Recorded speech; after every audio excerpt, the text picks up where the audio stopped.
প্রতিদিনের পথ চলার অন্য ভাবনায় আপনাদের স্বাগত। অন্য ভাবনায় কিছু কথাবার্তা আপনাদের সাথে শেয়ার করতে চাই।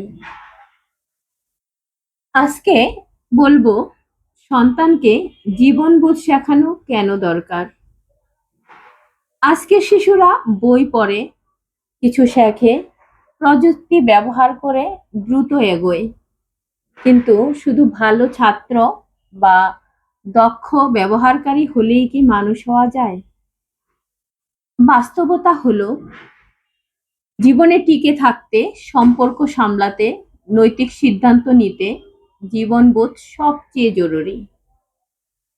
জীবনবোধ না থাকলে মানুষ শিক্ষিত হলেও মানবিক হয় না। তাই সন্তানকে ছোটবেলা থেকেই জীবনবোধ শেখানো প্রয়োজন। জীবনবোধ কি? জীবনবোধ হলো ভালো মন্দ বোঝার ক্ষমতা, অন্যের দুঃখ কষ্ট অনুভব করার মানসিকতা, দায়িত্ব, কর্তব্য, ধৈর্য ও নৈতিকতার চর্চা, জীবনের বাস্তবতা মেনে নেয়ার শক্তি। সহজ কথায় বললে জীবনবোধ মানুষকে মানুষ বানায়।